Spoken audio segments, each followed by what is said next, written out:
The following contest is sponsored by the We Are Wrestling podcast. Stand up, guys, stand up. Come on. Give them some love. You can find them on YouTube, iTunes, Facebook. Much love. The following contest is scheduled for... That's right. Stepping in his step. Making his way to the ring. Weighing in at 187 pounds. Hailing from Hartford, Connecticut. He's top 5, dead or alive, SAMMY DIAZ! SAMMY DIAZ and Akira go back to the New Japan dojo. And his opponents. Flash rapiers with somebody like Akira. At 195 pounds, he is made in the USA, representing Kill or Be Killed. He is the goddamn motherfucking death fighter, Akira! Sammy's got a big test in front of him, but he has proven time and time again that he is ready for these tests. He is the top 5 dead or alive. He's proven it in a Blitzkrieg ring time and time again. I'm very interested in this matchup. SAMMY DIAZ. This is probably his first taste with international style talent. This is very much a litmus test for SAMMY DIAZ. I go back with SAMMY DIAZ a long way, as do you, as does the remainder of the Blitzkrieg Pro locker room. I can't think of a time where SAMMY DIAZ, his feet have been placed to the fire quite like this, and we're not wasting any time. None whatsoever. You need to wait for the bell to ring. They are going at it. They never got to clash at the dojo. Years later, we're getting it. They talked a lot of smack online, too. I don't know if you've been seeing that on the X platform. They have both been waiting for this time. I gotta believe Fred Rosser and Kushida are watching this at home. They know. Oh my God! Round he goes, nearly hanging him by the neck with how those physics play out. But now, SAMMY DIAZ follows him into the corner. Big Yakuza kick coming in hot. Sling blade.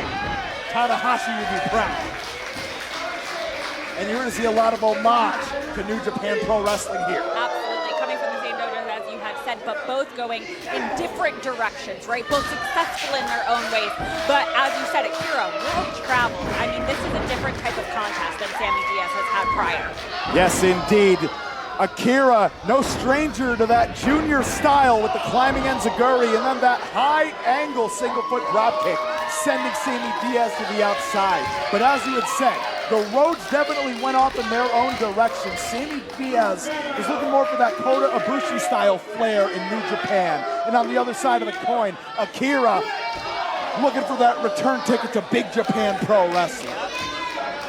And now SAMMY DIAZ feels the needles and pins running down that spine into the appendages. And Akira on the other side of the coin, very comfortable. Yeah, very comfortable with or without the hardware. The thing is, I think they both have a lot to prove in this matchup, but Akira maybe even more than Sammy, because again, he thought he was going to challenge for the Blitzkrieg Pro Redland Championship. He has said he has not been quiet about the fact that he thinks he should be the interim champion. He thinks this should be an interim championship contest. Yeah, we don't have that in the company charter about any sort of interim championship, but Akira can lend credence to that argument with a victory here against one of Andy Brown's most recent defenses in SAMMY DIAZ. Absolutely. I mean, you think he wins tonight? I mean, we're trying to figure out that whole #1 contendership right now. He can absolutely argue he should be in it as well. No doubt about it, Akira. This could be his ticket into ladder hell. Could be his ticket into the #1 contenders pitch. Oh, what's he, hold on, oh no. The Death Fighter going right for a chair, of course. A whole row of chairs, as it were, but SAMMY! Batting away, trying to snap off that suplex. What's it, four, 5 chairs? Oh, into the post. He Well done by Akira, changing that angle, changing that direction of momentum. Now the scoop. Where's he gonna put him down is the question. No! Oh, Well, we got our answer. oh, that was the worst answer.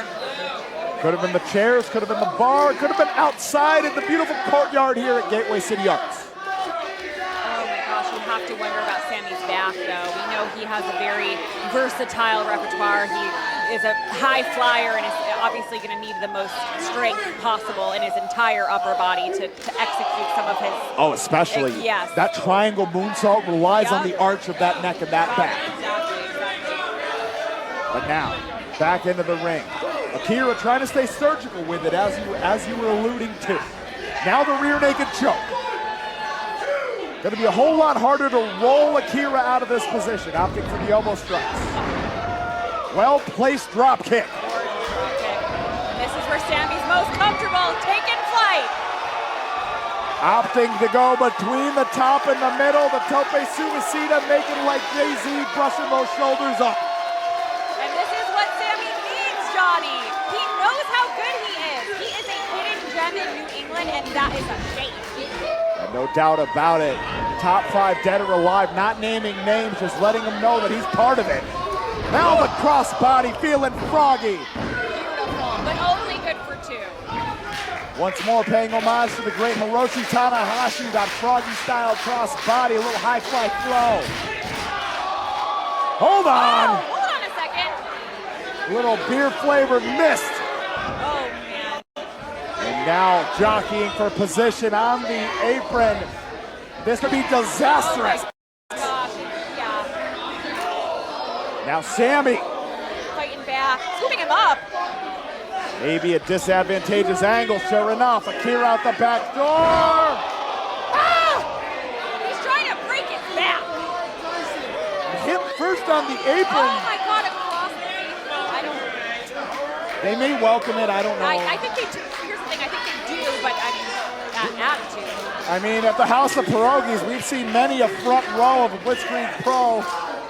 Fans in attendance welcome Andy Brown laying across them, Aaron Rourke laying across them. Now Akira. The laying is done. The slaying continues. Sammy Diaz in a bad way. Real bad way. Making Diaz carry the full weight is Akira. But that's the thing about the death fighters of yore. When you get into the 7th, 8th inning of these contests, those strikes that have strength aren't gonna do it. Oh my gosh.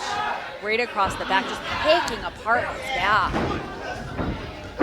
And this is when Akira gets surgical. He doesn't bust out the technical wrestling until halfway or later in the contest. That's the thing, though, too, is, you know, both from the same dojo, right? But talent, you could argue, is neck and neck, right? They're both such talented individuals. It's just that Akira has so much knowledge. It's a focus. It's really, he understands how to break his opponent down. And I mean, the influences are very different from one another. For Sammy Diaz, it's the Marufujis, it's the Kota Ibushis. For Akira, you know, it's the who's who of Big Japan Pro Wrestling. It's the UWF and the rings community. That's where he studies his footage. Snaps off the suplex. I think the biggest thing, too, is so many people... Oh, he's spraying his hand! Not afraid of the small joint manipulation. Not at all. Referee Will Dojin looking a little disgusted. A little green around the gills. I think the biggest thing, too, with Akira is, you know, he has earned this major, massive respect as a deathmatch superstar, but his technical ability, I mean, unmatched. Like, people forget that about him. It's amazing that for anybody else, that could be their bread and butter, and for him, it's a secondary game plan. That's what I'm saying. Yeah. I mean, you look at the marks on his back, the battle wounds, the battle scars. Ooh. Oh, hold on. Oh! The electric chair drop. Going for the cover. Is it enough? Nope. Sammy Diaz barely getting that left shoulder up, though. Now, but you had said it before that Akira, generally speaking, between wrestling matches involving hardware and those that go without, he is equally as effective. That's the thing. I mean, you have to be really tough to get into professional wrestling, right? But that toughness is elevated once you add, you know, other weapons, other material, other hardware into the match. And anybody breaking into pro wrestling knows that this might happen. You've been in a Street Fighter 2, I've been in a Street Fighter 2. Akira opts for this kind of wrestling lifestyle every single match if he can have it that way. That's the thing, he thrives off of it. This is a different world for Sammy Diaz. This is this generation's Minoru Suzuki that Sammy Diaz is getting to clash rapiers with. He's learning it firsthand. Sammy really in a bad way now, him pulling him even more into the center of the ring. That's that veteran awareness, ring awareness. Yeah, well utilized spinning toe hold, pulled into the small package, only 2. Oh! Baited him in, Oklahoma roll. Only 2. Came so close, so that's all it takes. The jackknife now. Oh! Back and forth we go. Nobody home. Out the back door goes Sammy. Balls over to Akira. Make it 2. Now the half Nelson. Into the suplex. Akira's eyes rolling into the back of his head. And that's how quick the tables can turn. Sammy in the driver's seat now. Wise to quickly follow up after the knife edge chop. Sure enough, Akira with the reversal. The late strikes are going to be diminishing returns, but that power slam, not so much. Watch the moonsault. Got Gorgeous. it. 1, 2. Oh! But Sammy had difficulty with the arch on that moonsault. We saw it. Nearly landed on his head. That's the thing, though, when you break down the back, he's still going, though. High fly flow. Only 2. Aside from Sammy Diaz growing a feathery mullet like Tanahashi himself, I don't know, Sky. Sammy, though, option still left in that playbook. That Golden Star powerbomb, among others. But this BP faithful, they're not worried about what'll put the match to an end. They'd rather it just keeps on going. They said fight forever in the first matchup. He'd still be going with that first contest. At this point, if they had their way, this card would be over tomorrow. But now, that Samoan driver, that cradle shot. The homage to Chris Sabin. Akira out the back door. The spinning soul butt. Kawada kicks. Kawada-san would be proud. And now the enziguri to close the door on the combo. Yeah, drop driver. A lot of love for Steve Williams tonight. And now, square across the ring. Death Warrior. Oh my gosh. Sliding D in the corner. A lot of homage tonight. That from Masato Tanaka. Like that for Sammy Diaz. No, wait a